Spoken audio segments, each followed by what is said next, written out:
In the 5-page memo, the prosecutors dropped the witness tampering case to avoid jeopardizing evidence in his pending Double M trial. The state moved to drop the case because suppression of jail calls remains unresolved, risking acquittal and loss of critical evidence needed for the 2027 trial. Prosecutors charged Melly with witness tampering and gang-related offenses tied to efforts to keep key witness Mariah Hamilton from testifying in his Double M case. Financial records show Hamilton received more than $31,000 from Melly's management company and associates, plus assistance purchasing a Mercedes despite no reported income. Jail calls, surveillance video, and inmate notes show Melly directed a relay system through inmates James Howard and Terrence Mathis to pass messages outside jail after losing phone privileges. But later in the memo from the court files it reads, recorded calls and messages instructed associates, including co-defendant Bortland, to keep Hamilton away from court using coded language and nicknames. But this was all exposed by YNW Juvie's father during an interview 2 years ago. There was this kind of crazy way that Melly was communicating. He wasn't allowed to use the phone, but he was passing notes to people, and then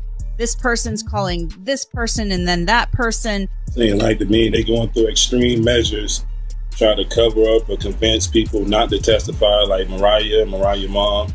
They was using code words like Rihanna and A$AP Rocky's baby mom.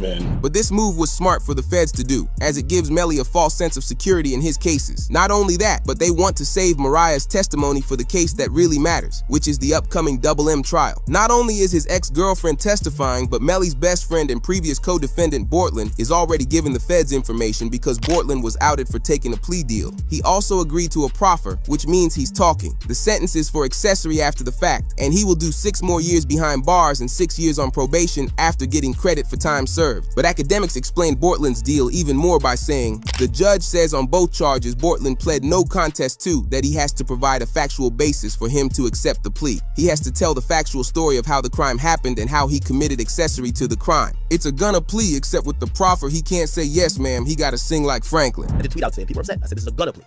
This is a gonna plea. This isn't a plea saying you have to tell on him, but this is a plea that you're going to have to provide all the details that they were missing to convict him. And that's why it's a gonna plea. Why do I say he signed a gonna plea? Because YNW Melly, and I watched the case, we covered it.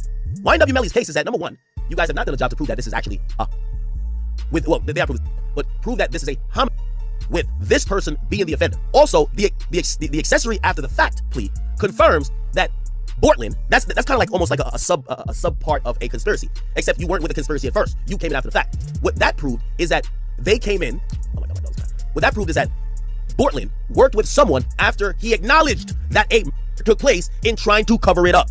You hear what I just said? When pleading to an accessory to after the fact, you have to acknowledge that the happened and you assisted someone or in some way to cover the. Now, if Melly's statement is, how do we know that was, and then secondly, how do we know who did it? Because they said it was a drive-by. Even a lawyer who looked into Bortland's plea deal says he will snitch on Melly. He will be flipping.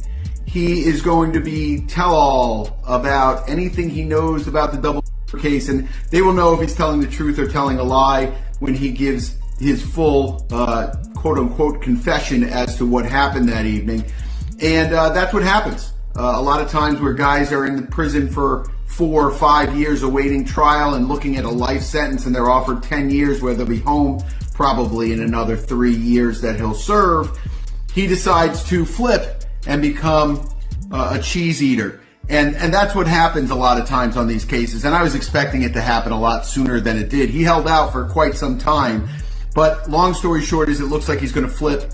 And it makes the case on YNW Melly, depending on what he says, which I anticipate he'll say that YNW Melly is responsible. This got Melly's team pretty worried, so they created a lawsuit against the prison when it was reported. Melly sues Broward Sheriff's Office for cruel treatment and is seeking immediate release from prison.